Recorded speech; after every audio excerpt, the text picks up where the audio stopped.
Yeah, so Abojani deals with financial education, wealth and investment advisory, and we work with various players in the industry to bring to the best in financial education. The Ndovu now brings to the platform where you can invest in various financial market instruments. So they use cutting-edge technologies and expert advisors to give you the right tools to build wealth over time. So it's very, very important that after learning whatever we're interested in and connecting that with our personal goals, we need to have the right platforms that can actually help us to invest. And that is what Ndovu brings to you. So a few house rules for today. So today is not a quick get rich quick scheme. There'll be no advice on how to time the market, and there'll be no hype on getting rich overnight. Yeah, so with that in mind, let's get started. So when we look at investing, basically it's important to look at it from a long-term point of view, because most people will tend to be either entrepreneurs or professionals. And when you're an entrepreneur or professional, you'll really have very little time to look at the news every 1 minute. Because of that, the best strategy that usually works for most professionals and entrepreneurs is to look at the long term. That means that they need to do a lot of groundwork and due diligence before they can commit their money in the long run. And you can see that all the companies that we admire, whether locally or abroad, they tend to give good returns over the long run based on how the businesses are performing. So if the revenues are growing and the opportunity is huge, like you can just imagine when the internet was invented and then it was commercialized, or even when a local company such as Safaricom began its operations here in Kenya, those are huge opportunity. The same applies to the likes of Apple in 1976 and Microsoft in 1975. So because of that, they tend to grow over time. So with good management, good strategies, they do quite well. And there's a very, very interesting view here on Microsoft that those who are enjoying now the good returns from Microsoft, there's a period in time where for 16 years, there was no significant movement in the stock. But then as more people began using computers at home, as more companies began buying computers and using Microsoft Windows, which is the operating system, and Microsoft Office, Microsoft Word, and Excel, basically their sales just went up and up. And even as we speak, they're still growing in double digits. So what that tells you is that that's a big opportunity, and such opportunities, they are known as mega trends. So a mega trend is basically something that is going to grow for the long run. So when you hear like M-Pesa is 15 years and it's still growing, it simply means that it is a mega trend. So when you talk about people using computers, I believe that now with most people working at home, there's been need even for more people who initially didn't have their own computers to buy, so that they're still able to work. So there's a Wharton professor who has written a very good book known as Stocks for the Long Run. He's known as Jeremy Siegel, and he says that fear incites human actions far more urgently than does the impressive weight of historical evidence. So when you look at the market, we've had all these stories about the dot-com crash, the 2008 economic crash, COVID, but you find that people are still buying the iPhone, people are still on Google doing search, people are still using Facebook, and even local companies and their products. So because of that, the human race and civilization, they tend to have challenges in the short term, global shocks, but we still need commerce, which is basically the exchange of value, where there's demand and then there's supply. And because of that, if you look at companies that are well run, companies that are in sectors where we use their products frequently, they tend to grow over time. So that is very important, that you have a long-term outlook and stay guarded. Since if you don't have that, then it is very difficult to become a long-term investor, because you can wake up today and there are some news that are not very friendly to the company that you've invested in, and you might end up selling your shares only for you to realize 3 years down the line that maybe it has grown by 50% or 100%. So it's good to tag along an investment style that will mostly work for you, depending on how much time you have. So why would we look offshore, and specifically in the US market, for example? Yeah, so the reason why you look at offshore, with globalization, what you need to look at is just to tag along your generation. You have to live in your generation. So you have to ask yourself, which products and services do I use on a day-to-day basis? And I usually use this example that Divine wakes up in the morning. As she wakes up, she picks her phone, which is the iPhone. iPhone is manufactured by Apple, which is listed in the Nasdaq Stock Exchange. Then she checks the apps there. She checks one of them, which is WhatsApp, owned by Facebook, listed in the Nasdaq Stock Exchange. She then goes to brush her teeth using Colgate, which is also listed in the US market. After that, she takes her car and drives to work. On her way, she stops at Total petrol station here in Nairobi. Total Energies is listed at the Nairobi Securities Exchange. Then she pays using Lipa na M-Pesa, owned by Safaricom, listed at the Nairobi Securities Exchange. So if you look at our day-to-day interactions, basically we interact with these products and services. Our family members, the companies that you work for, let's assume that you work for PwC. On your first day at work, you'll be given a computer, probably manufactured by HP. Then if you click, if you turn it on, you'll find that the first screen, Windows, Microsoft Windows appears there, owned by Microsoft. And probably if you need to do any work, you might start by doing an email. It might be Office 365, or you are doing some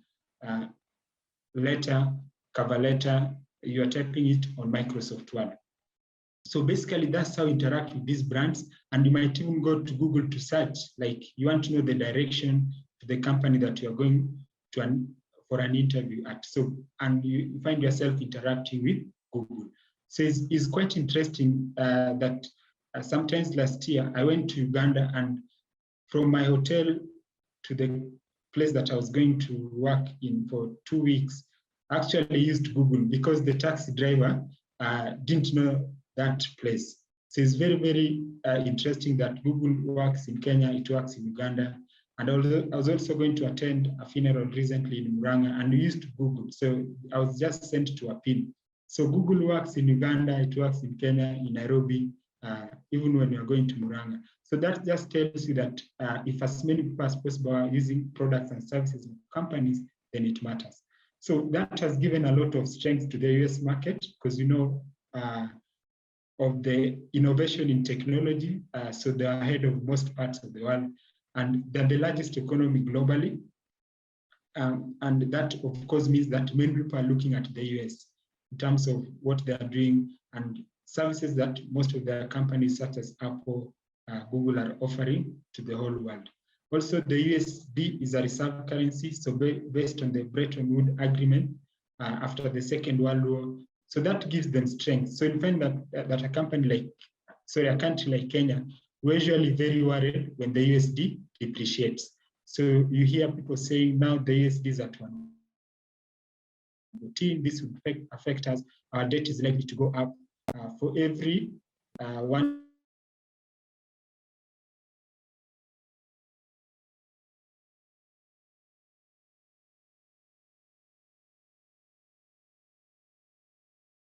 who are holding, actually that by the year 2013, the USD was trading at around 86 Kenya shillings for 1 USD, and now it is at about 114. So that can just tell you that for that, there's an advantage in having some USD investments from a hedging point of view. Then the top 2 largest stock markets in the world, the New York Stock Exchange, which is the largest in the world, and Nasdaq, they're both found in the US. So the US market is also very liquid because you have a lot of foreigners investing there. And you also have foreign companies that are listed there, like Yandex from Russia, Alibaba from China. We have Jumia, which operates mostly in Africa, is listed in the New York Stock Exchange. So that is an advantage because if many people are looking at a market, then it means that it's very easy to find buyers and sellers. And that is what actually makes a market liquid.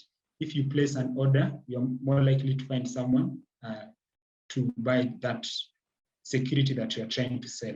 So the other key thing when you look at globalization and where you need to look outside Kenya is that each country usually has its strengths. So the athletes who come from other countries, they come to benchmark in Kenya. So maybe they'll practice in the Eldoret.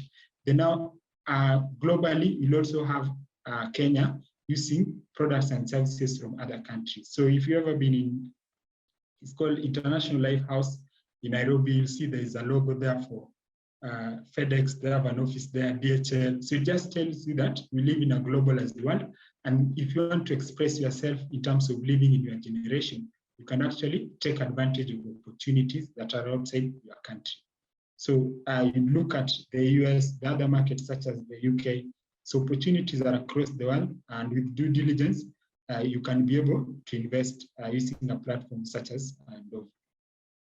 So when you look at financial markets, the best way to look at financial markets is that initially, when you look at the world, people used to trade maybe using barter trade, and demand and supply will always be there. So you'll find that each of us here, we have things that we need other people to do for us. So you can't do everything for yourself. You can't make a car, you can't make an aeroplane.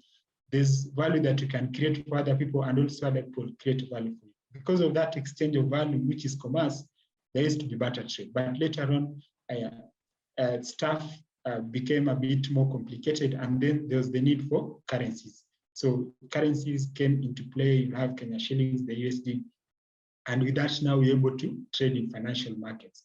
So you'll have equities, which are shares. So basically they are ownership in companies that are commercial companies that are creating value. Let's say, for example, in Kenya, Safaricom, KCB, equity. Globally, I'd want to look at companies such as Home Depot, FedEx, Domino Pizza, which actually has quite a chain of restaurants here in Kenya. And interestingly, in the last 10 years, the company has grown by over 10 times when you look at the stock market, and sales have been going up. So if you are part of these companies that are growing and changing the world, it means that if you tag along by investing in an exchange traded fund of such that look at such sectors, then you are likely to grow your wealth over time. Then you have indices. So basically an index is used to measure the performance of a stock market or a segment of the stock market. And you'll be looking at the ones that are in the US market shortly. So it's like a basket of securities or shares. And of course, you have currencies when you go to the bank to exchange currencies. So that's a market on its own, quite volatile. And maybe most professionals and entrepreneurs find it very difficult to trade in that market.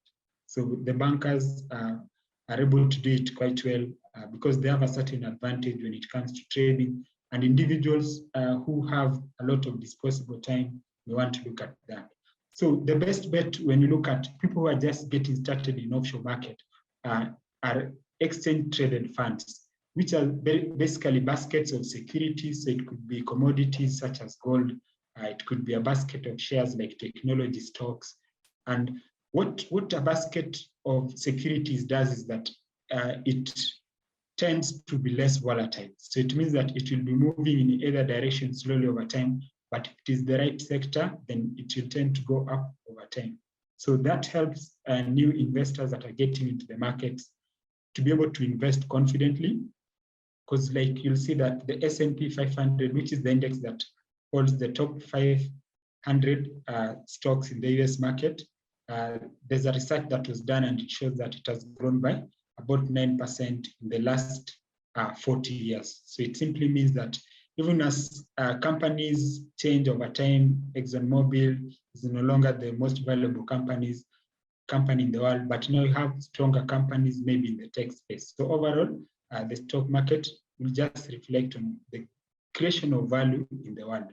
So people talk about a time when maybe the Kenyan GDP was maybe just 5 trillion. Now we are talking about 10 trillion. So it shows you that growth is something that is not quite visible. But if you look back 10 years or 20 years down the line, you find that there's been quite some significant growth. So that's why it is important to just look at the pockets of growth and opportunities in an ecosystem. So an exchange-traded fund is a mechanism that will allow you to invest in a group of securities, whether they are commodities or shares, using just a single purchase.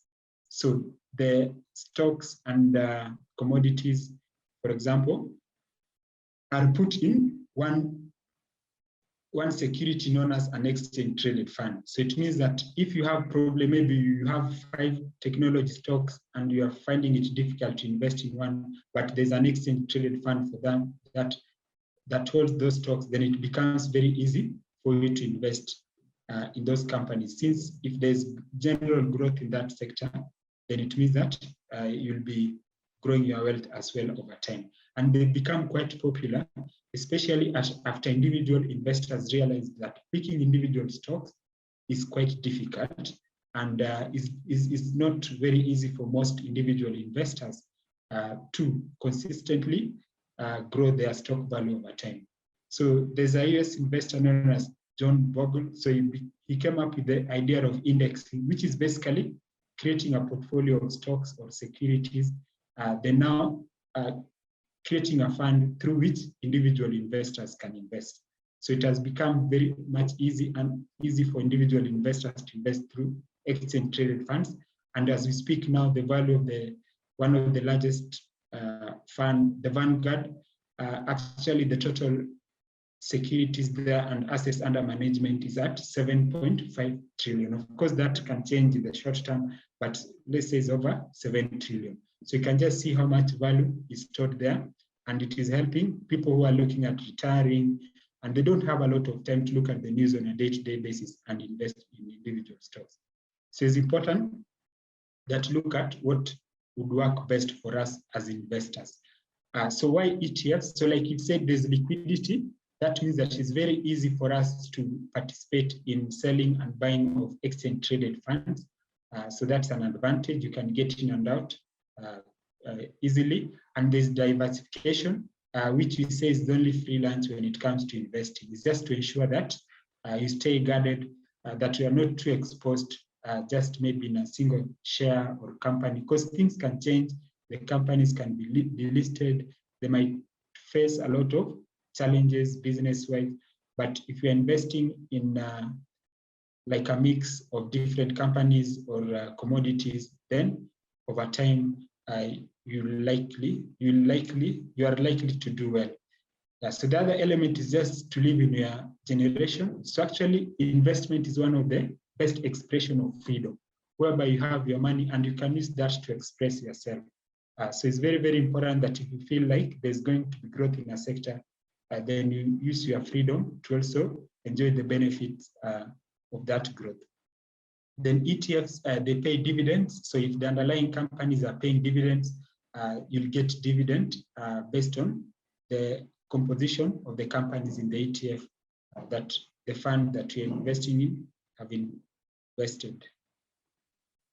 So how do you make money using ETFs? So it's very, very important that as an investor, we have the right expectations. So before you get into any investment, you should have an idea of the reasonable returns that you expect to get from a historical point of view, though nothing is guaranteed when it comes to investing, but at least you can know that for me to generate value from this ETF is when the price goes up. So that's known as capital gains, and it applies to different investments. So when you look at things like boat, if you make a car as a company and you sell it at a higher price, that is a capital gain. So if you import cars, then you're able to sell to people, that is capital gains.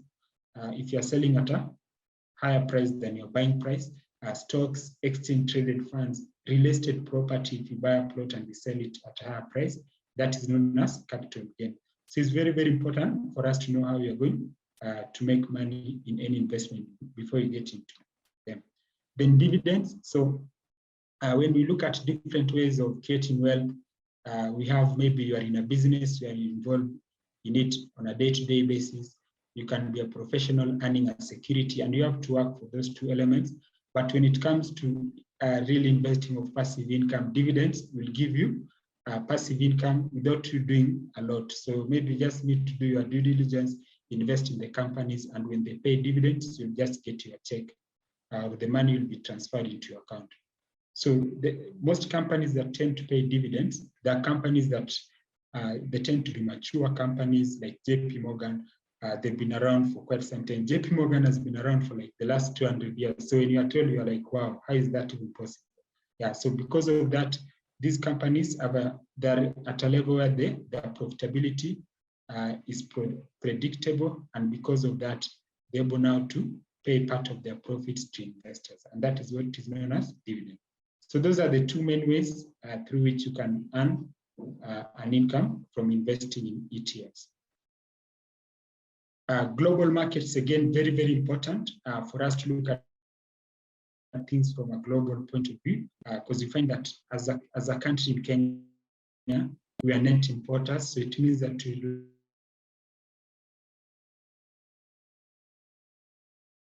rely a lot on stuff from outside Kenya, coffee. We also have a lot of human capital that comes in through diaspora remittances, but we also import stuff such as oil and gas. So when you're using that, LPG gas is imported. Yeah.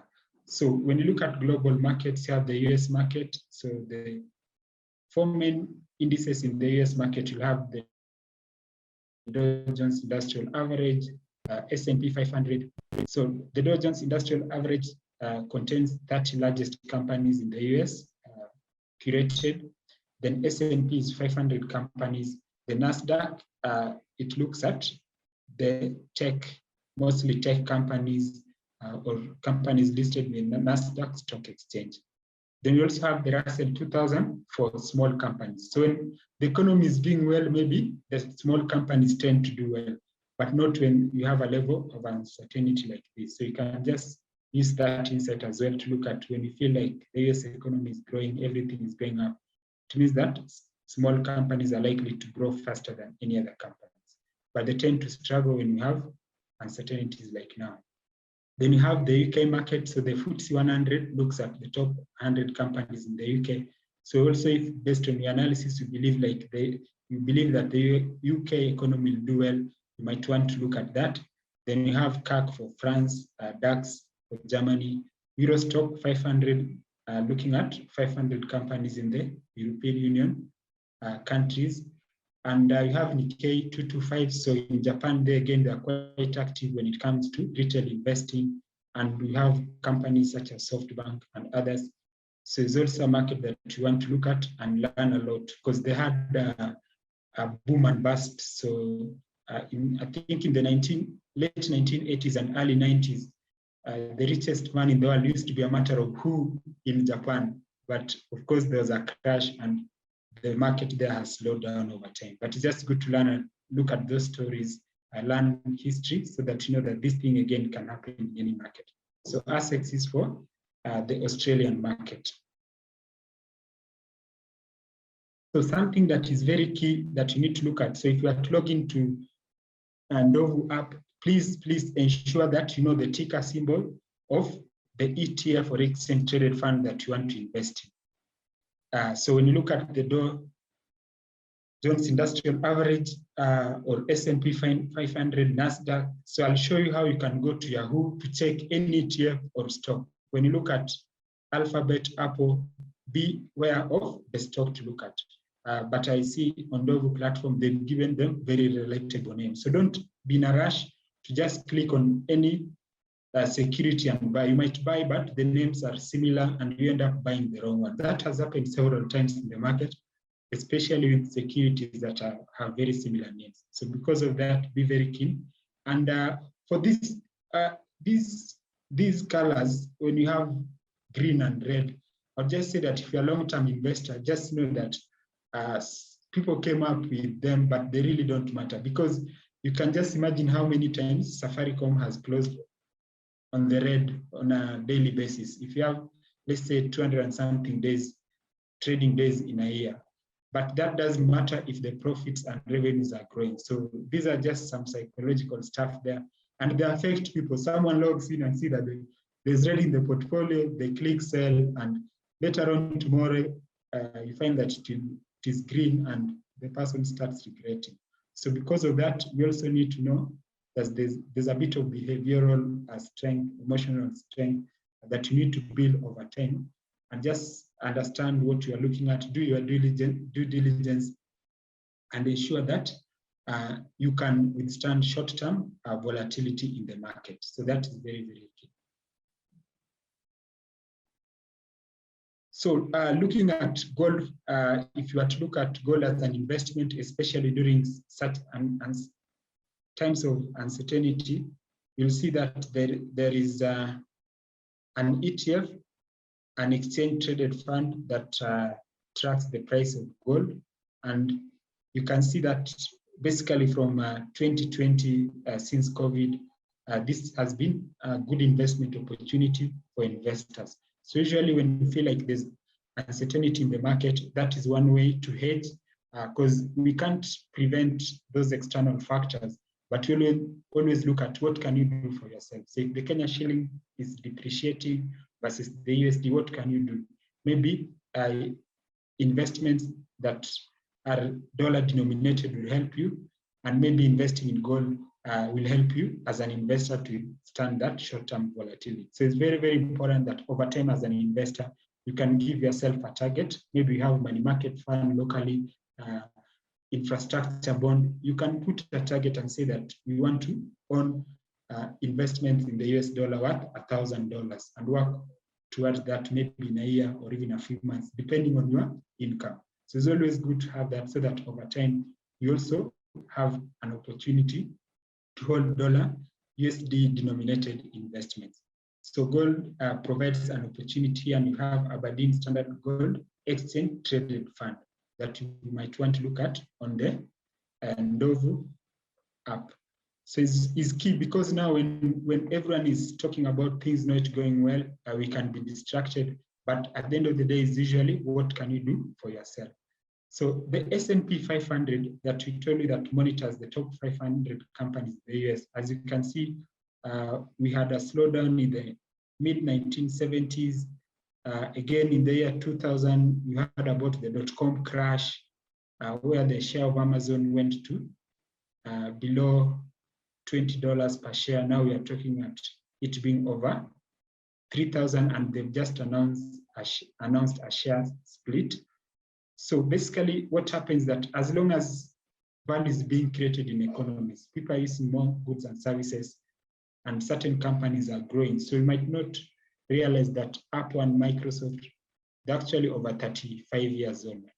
So that simply means that the companies in the mega trend, they'll tend to grow over time, large companies.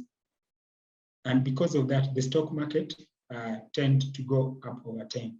So there's also rebalancing of some of these indices. So that means that there's always strength going forward.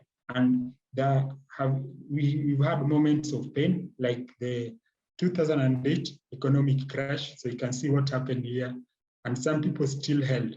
And the most interesting thing is that if you look at a company like Apple, it is said that those who bought it in 1994, that share price has gone up by over 15,000 times.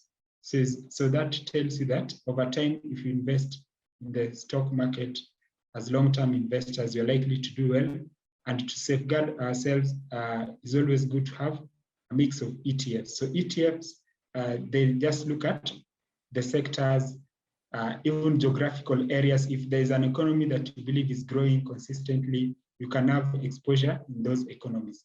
So actually, Morgan Stanley has a fund, we call it the Morgan Stanley Emerging Markets Index. So they do come up with such, and you'll find that they invest in the likes of Safaricom, KCB Equity, BAT as a basket. So that can show that every investor is always looking at opportunities globally. So they'll have investment in their home country, but they'll also just look at Kenya. Is Kenya an economy that is growing, and what are some of the best companies to look at? And with that, you find that as an investor, you're likely to do well over the long term. So these are some of the sectors in the US. So we have 11 sectors: energy, basic materials, all the way to utilities and real estate. And one of the best ways is to start from a point of strength. So if you're in the music industry, you believe in entertainment, you might want to look at an exchange traded fund that deals with maybe streaming services, music apps, the likes of Spotify, etc. If you're in the health sector, medic, you tend to have more knowledge about that sector than the average person, so you may want to look at exchange traded funds in such sectors. If you are a techie, again, you want to look at an area of strength for you. So you would want to look at exchange traded funds in that sector. And if you believe that there's growth in a certain economy, you'd want to look at that as well. Again, real estate developers or people with strength in that sector, you want to look at a real estate investment trust, exchange traded funds. So that is usually the best way to express yourself as an investor. Start from what you know.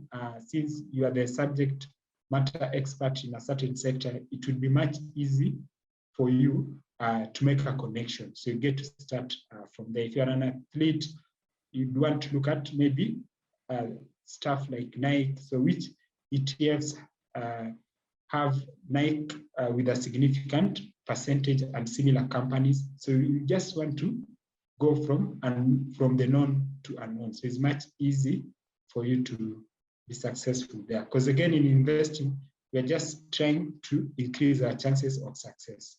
And that goes with information.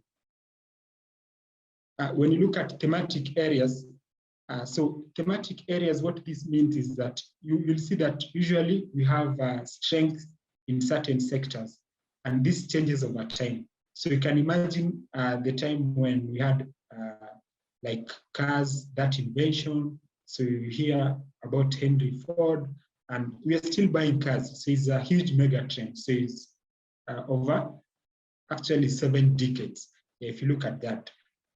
Then now we have emerging trend. We are looking at the likes of Tesla. People are talking about electric vehicles. I saw on Twitter, we have some buses that are 100% electric. So that is where things are going. So if you believe so, then you might want to look at that thematic area.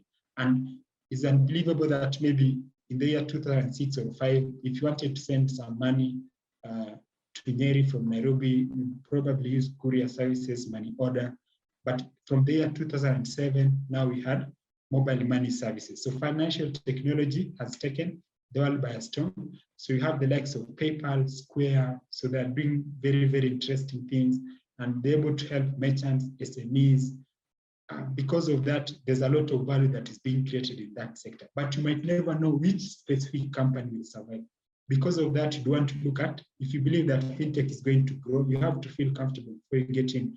Then the easier thing is to invest in the exchange traded fund in that sector. So that's when we hear people saying stories. You know, Safaricom was just trading at 2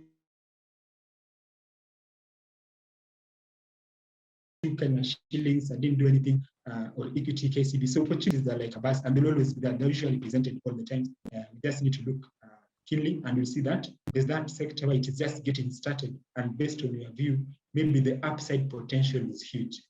So perhaps only 2 million people are using the services of companies in that space, and the world has got 7 billion people. So you look at it and see the numbers will go up maybe to 100 million, 1 billion, 2 billion. So when people hear that Facebook now has over 2 billion monthly users, perhaps there's a time that it had only 1 million users. So today, Safaricom announced that M-Pesa now has 30 million users.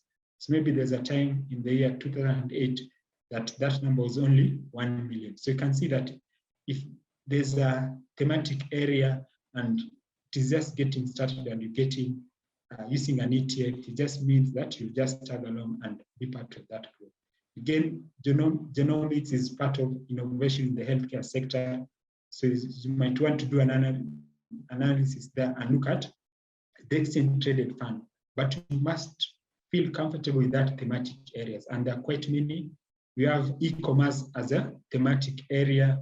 So you're seeing a lot of growth. And e-commerce, the other thing when you look at these thematic areas, you have to look at the whole value chain, because e-commerce has got different players. There's the platform like Amazon, we have payments. So once you bought your stuff there, you'll have to pay. And now we have logistics. So logistics, you have companies such as FedEx, And because of that, if that sector is growing, then it means that companies in that value chain will grow, whether they are payment companies, logistic companies, and the platform themselves. And you have several e-commerce companies across the globe. We have C Limited in Southeast Asia, Mercado Libre in Latin America, Amazon in the US. So when an exchange traded fund is being created, they'll just look at maybe the top e-commerce companies listed in the US market. So you might not know which one will make it, but if that trend is growing, if more people are getting comfortable with buying stuff online, doing online delivery, then it means that the upside potential is huge. Just like in fintech, it is said that here in Kenya, only about 4% of the transactions are being done as cashless transactions. So most of the transactions are still cash transactions. People still like to get value from M-Pesa agents and put in cash. So because of that, it means that the upside potential for cashless transactions of fintech is huge. And that would be something that you want to look at as an investor and look at the best exchange traded fund to look at, to be part of that growth. So these are examples of exchange traded funds. So we have Chinese dragons. So it tracks the Chinese overseas internet index. So the key thing about technology that you need to learn is that technology is giving the US a lot of strength. And because of that, China has been very, very keen that they also need to be part of global growth. And since that happened, we'll see that you have a Chinese equivalent of US companies. So you'll have Alibaba doing e-commerce just like Amazon. We'll have Baidu doing search just like Google. We have an equivalent of Netflix. We have WeChat, which does so many things, like it has a bit of messaging just like WhatsApp, and it allows people to connect, and it also has payments. So because of that strength, it means that Chinese tech companies in the long run, they'll do well because the government is very keen on ensuring that they're not left behind when it comes to technology. Since technology these days, it moves the world, and you'll hear a lot of Huawei and the likes. It just shows that there's a lot of focus on technology from China. Then people are looking at Sharia compliant products. I'd want to look at the halal ETF, HLAL, because people are always asking us that, yes, you've taught us all these things about personal finance and investing, but where are the halal products here in Kenya or across the globe? So this is the answer to that question. I will have world famous ETF. So there are quite a number of ETFs on Ndovu platform that you want to look at. And now we are going to look at how to make specific analysis. So one of them is the Vanguard Emerging Market Index Fund, VWO, that looks at emerging markets, which ideally they're likely to see more growth in the future, whether it is 5 or 10 years from now, since smaller economies tend to grow faster than bigger economies. So we have Hat-Trick also as ETF. So if you are keen on fashion, lifestyle, stuff like media, you'd want to look at that ETF. So in financial markets in the short term, we'll have a lot of drivers of the change in share price, whether it is up or down. We have news, central bank policies, earning releases when companies release their results, corporate announcements, maybe the CEO is stepping down. So those are there in the long term, but you just need to look at fundamental analysis. Because since Microsoft or Apple was listed, there have been so many changes in terms of news coming out. But as long as the revenues and profits are growing and more people are using their products, they'll tend to do well over the long term. So you have to take control, or else the news industry, the information overload will control you, and you might end up making not so great investment decisions. So it's just good to be aware of the blind spots so that you know how to manage them when they materialize. But they can also give you good information. Like you have a company such as Domino, they started going into tech a long time ago. And so when COVID came, they actually grew faster. So that is also something that you see, that as some banks are trying to get in the digital space, some already have strength in that sector. And because of that, they are growing faster than others. So the news from the companies can also help you to look at directional analysis. So part of fundamental analysis is to know that there are two sides. So there's the rational side, which is clear. You can know that the revenue that a company made in a year, $2 million or $2 billion. Then there's the soft side, like the culture of the company. Most of you remember how Uber struggled with culture till they had to bring in a new CEO. So such things could affect the company in the short term. And you can look at a site like Glassdoor just to see the rating of the company and the CEO. A sustainable competitive advantage is basically something that is not very easy to replace. So when you look at Google, they're basically what we call a platform business. So you look at search, it's not very easy to come with a better search engine. And they also have other components such as YouTube. So YouTube is actually growing faster, and it could end up surpassing even Netflix in terms of revenue. So they have a lot of areas where people go, and you need to tag along the companies with what people do there. So you go to Google maybe to be informed, to be educated. You go to YouTube to be informed, to be educated, and also to learn. So actually it is covering information. So it's like content or news or media. Again, it is like entertainment place, and it is like an education platform. So these are things that most people in the world use. So because of that, you end up seeing the growth, and it's not very easy to replace that. So that can help you now to see how strong are the top 10 companies that I'm looking at in the ETF, and that will inform your investment decision. So evangelist customers in a layperson's language is just when M-Pesa was invented, people would say, "Kwani hauna M-Pesa?" And actually I was introduced to WhatsApp by someone who is not from a technology background. So that is the word of mouth. And that's how most technology companies tend to grow. I believe not many people in Kenya have ever seen a billboard of Apple, Facebook, or Google, but one way or the other, you came to learn about them. So a growing industry is also key. If the industry is growing with double digits, whether it is e-commerce, it means that the upside potential is there. And visionary leaders, people who can change and turn things, whether they're Bill Gates, Steve Jobs, is very, very key to have them. Yeah, sources of information.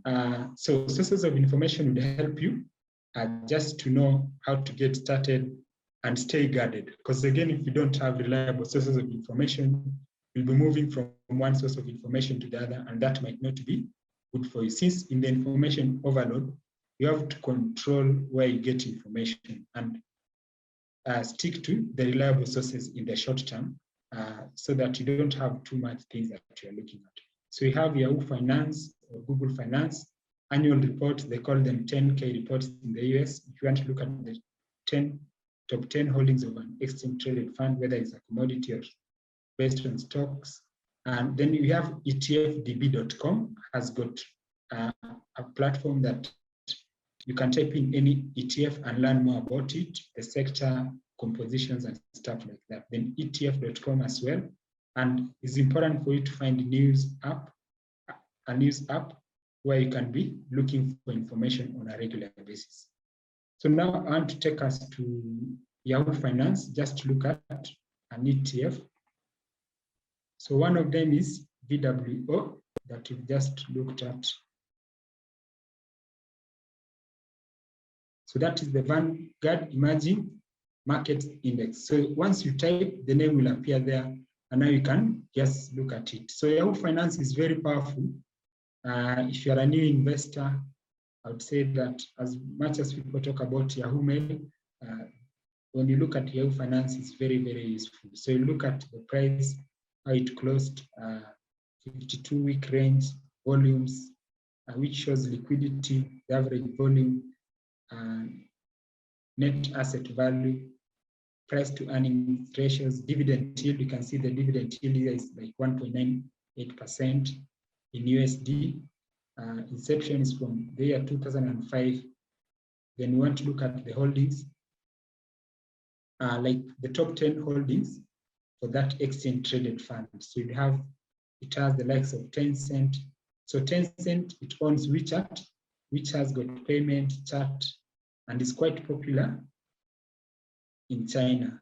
So you have Alibaba for e-commerce, then Taiwan Semiconductor, very key, because semiconductors, they're like the brains.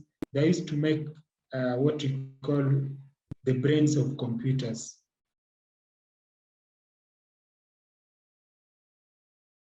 And computers these days, they're not just our laptops, self-driving cars, servers. So semiconductors are used across different technology hardwares. So if you are to have a smartwatch, it would use a semiconductor right there, smart TV. And then you have others here, Naspers here in South Africa, quite a significant company across the globe. We have Vale SA from Brazil, which is the largest producer of iron ore and nickel. And we have Infosys, which is a technology company in China. So basically what they do is that they do co-banking systems. So like here in Kenya, we have Equity Bank, there is Infosys. Infosys has a co-banking system known as Finacle. So it is used across the globe. So it just means that as long as there are banks, this company will continue to grow. And you have China Construction Bank. I hope and believe that you hear about such names regularly here in Kenya. Yeah, so when you look at this ETF, it's always good to look at the chart. And from the chart, you can do some sort of analysis. So just see how the growth has been over time. So maybe you want to look at it from a 5-year point of view, see how things have been for 1 year, 2 years. So again, there's a lot of data being democratized in the US. So you can actually look at the prices for that ETF for the last 1 year. The data is here for free. You can look at it. And another way to look at ETFs is to go to ETFDB. Yes, so here again, you can type like VWO. There's a lot of information. There's a lot of information. So you just need to curate your sources of information that you can rely on. So you can see there's even the description. And this is very key. The expense ratio is like the annual management fee for that ETF. So it's always good to look and ensure that it is low. Then we have other elements like dividends, performance, etc. So another platform is ETF.com.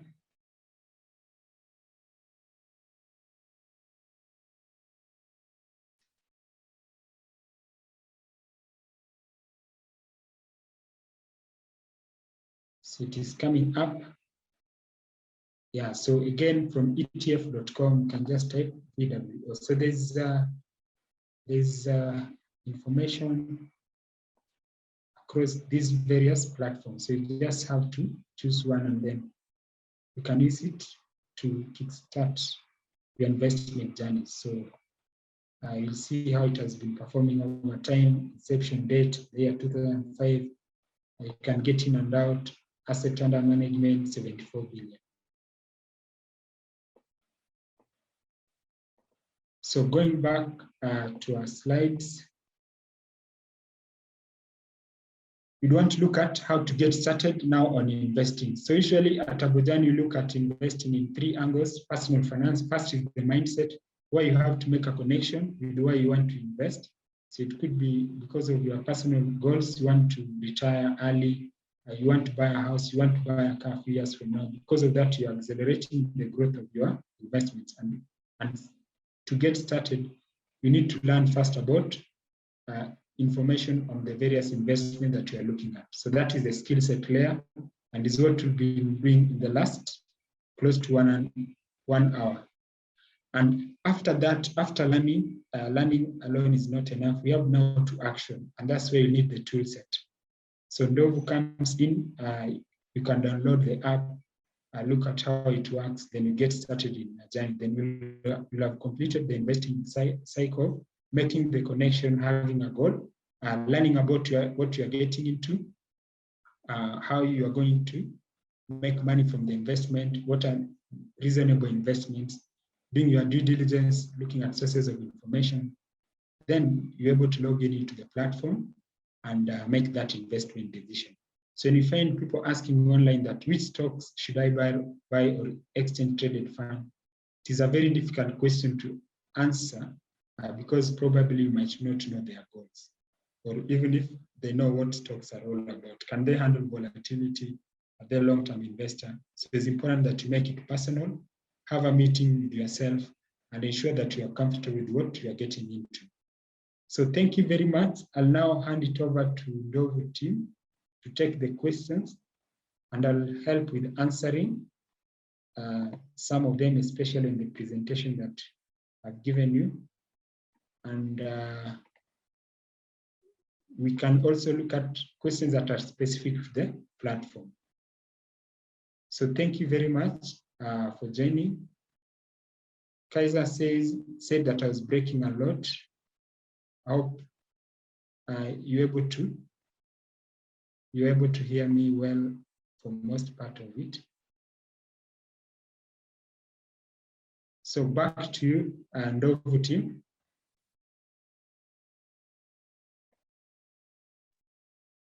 Thank you, Robert. Thank you everyone as well for joining us for this session. My name is Ron Nyangeri. I am the co-founder and chief commercial officer of Ndovu. Thanks for staying with us since about 7:30. And now we'll take questions. Alex, I don't know if you wanna talk about a couple of questions that we need to tackle. Yes, Rob, thank you. Just a brief introduction. My name is Alex Onduso. I head the marketing team at Ndovu.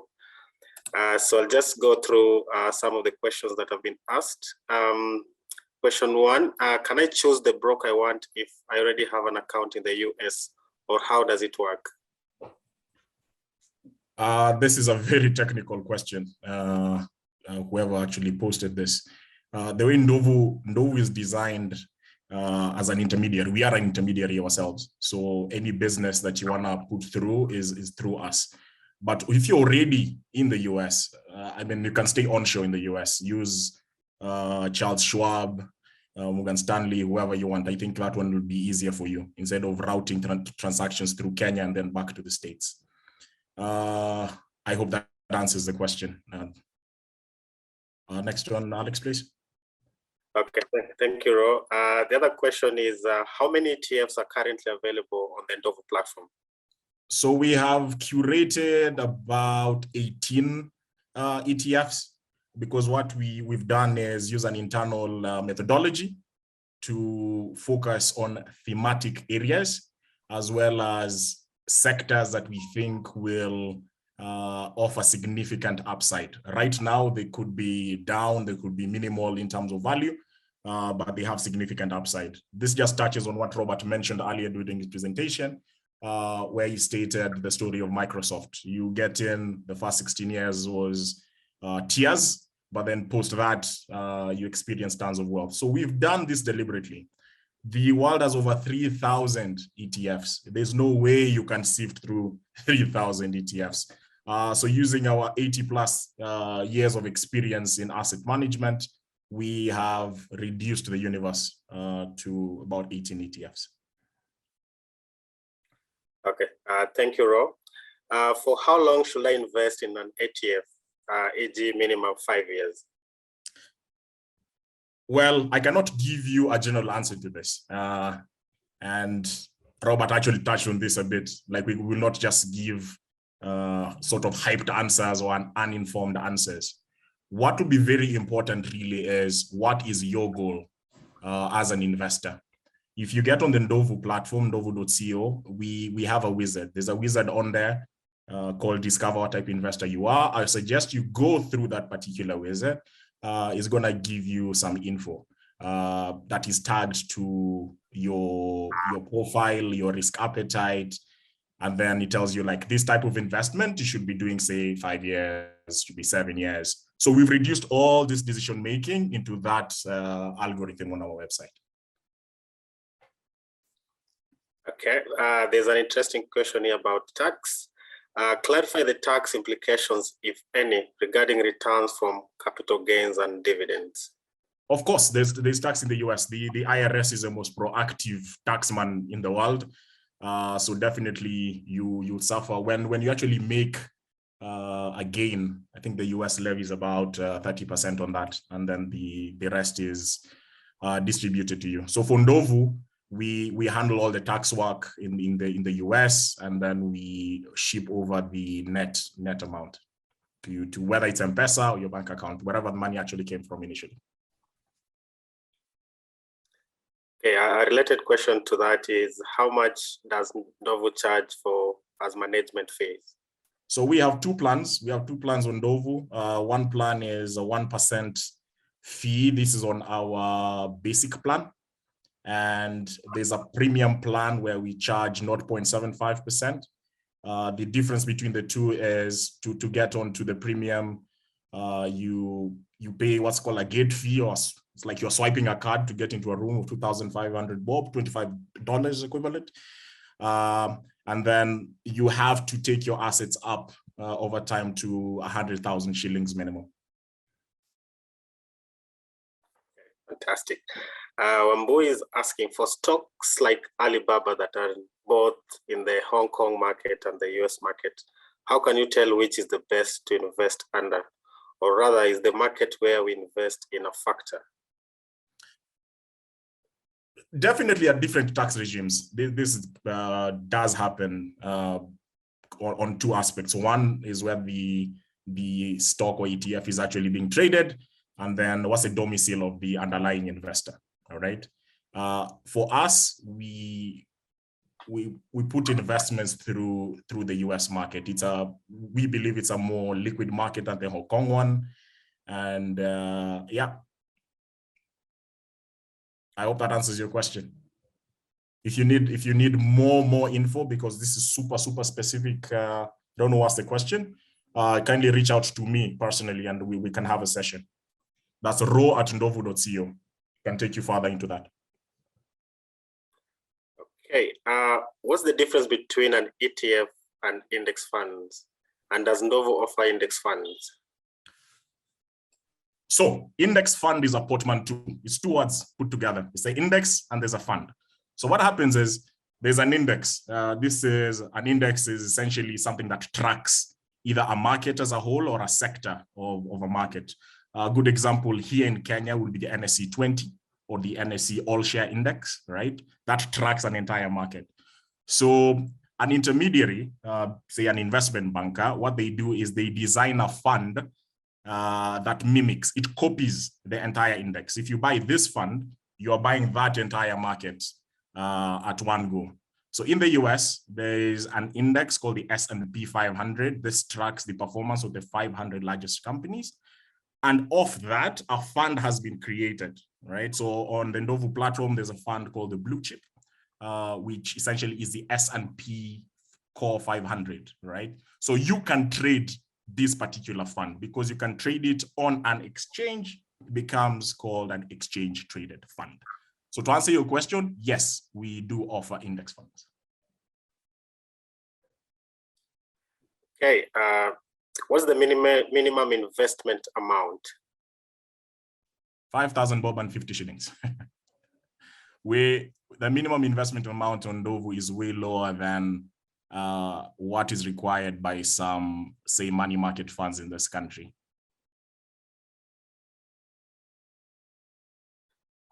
Okay, apart from the 1% charge by Ndovu on an invested amount, what are the other charges by the ETF selected? So the ETF has what's called an expense ratio. I don't know if the person who asked the question has been here throughout the presentation, but there's a point where Robert touched on something called the expense ratio within the ETF. So the expense ratio varies depending on the fund that you actually get into. What I can tell you for sure is the expense ratio will be slightly higher when you're in funds that are more emerging market facing, simply because it's more expensive to trade. Imagine if your fund holds shares in Lesotho, holds shares in Guinea-Bissau, you know, very small markets, very difficult to find a buyer. So the charge of trading those markets goes higher. But if your fund is purely US based, there's a lot of liquidity, it's cheaper. So the expense ratio actually goes down. So the other charges, to actually respond to this question in short, depends on the actual ETF that you invest in at the end of the day. Okay, another question from Ezekiel. I'll take this one. Can you do a demo purchase sell via Ndovu to guide those who haven't started? So part of the materials that we'll share that on this slide that you're seeing is 2 demo videos, and one of them walks you through how to invest on the Ndovu platform end to end.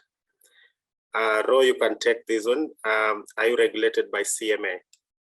Yes, you are regulated by CMA. Kindly check the CMA website. There's a section for licensees. Under there, you'll see a list of companies. You're going to see Wanzilishi Capital. Ndovu is a brand owned by Wanzilishi Capital. Wanzilishi is the underlying licensee. Ndovu is just our brand, much like you have Safaricom and you have M-Pesa. Okay, fantastic. There's a question about mode of investment. Can one invest in USD or Kenya shillings? You can do either. You can actually do either.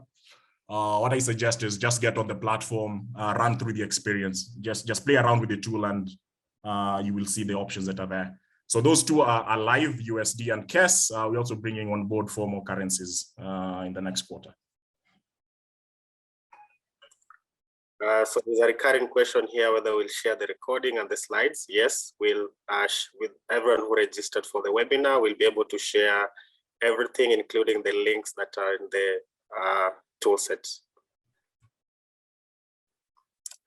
I think that brings us to the end of our questions. Ro, in case there are any questions, please share them on the email that we will use to share all these materials, and we'll be able to get back to you with the answers. Let me just see if there are any questions that have come in. Okay, I think this one is an interesting one, Rob. Please expound on how Ndovu is regulated and how I can independently verify this. I think you answered that. I've touched that one. Yeah, touch on that one. How are you different from competitors like Bamboo? Fantastic question. First and foremost, Bamboo is in Nigeria. We are in Kenya. We are a licensed entity. Bamboo is a technology platform. Bamboo is a trading platform. We are an asset manager. Okay. In terms of ownership, who owns Wanzilishi? I think the registry is open. Anyone who's curious to look at the CR12 can see that, but it's owned by the co-founders who are on the website. Question from Lois. I think this is the last one. Do you have any unregulated funds? Lois, no, we do not have any unregulated fund. Every single fund on the Ndovu platform is regulated, be it in Kenya, be it in the US, be it in any other jurisdiction. We only deal with regulated funds. Okay, interesting question here. How do dividends reach the Kenyan investor?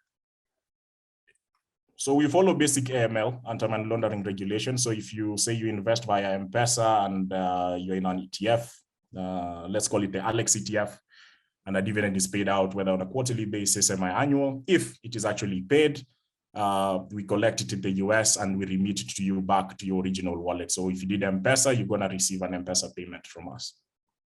So we handle the payment, the remittance and payment. Okay, how do your growth percentage look like? For example, money markets are at 9% currently. Well, on the Ndovu platform, we have a mix of funds, right? Again, I don't want to give a specific answer because every investor has their own profile that they get on the platform. But just on the top level, because we have a mix of local MMFs to international ETFs, the returns that have been posted over the last 1 year, and remember, past performance is not an indication of future performance, have varied from, I think, 8.7, 9.1 to local funds to 387% for equity funds out there. So it's not static because markets move up and down every single day. and you can take this last one. Could you possibly share the CR12? No, I cannot share the CR12. Thank you for that, but no. Okay, thank you for your questions. I'll hand it over back to Robert to close the session. So thank you very much, everyone, for joining. So financial education is key, and I believe that we've learned a lot today. So keep learning because that will give you the confidence to be able to become a long-term investor. Wish you well. The recording will be shared and even the presentation. So let's keep interacting online. So you can check Abojani Twitter handle as well as Ndovu's Twitter handle. Keep following our different platforms so that you get information. So there's also a Telegram group for both companies. We have different Telegram groups. Ensure that you are there so that you can keep yourself informed and be also in communities of like-minded investors, since there's a lot going on online. So thank you very much for joining, and we look forward to interacting with you in the upcoming sessions, whether on Twitter or through such webinars. Thank you. Enjoy the rest of your day or evening, depending on where you're connecting from.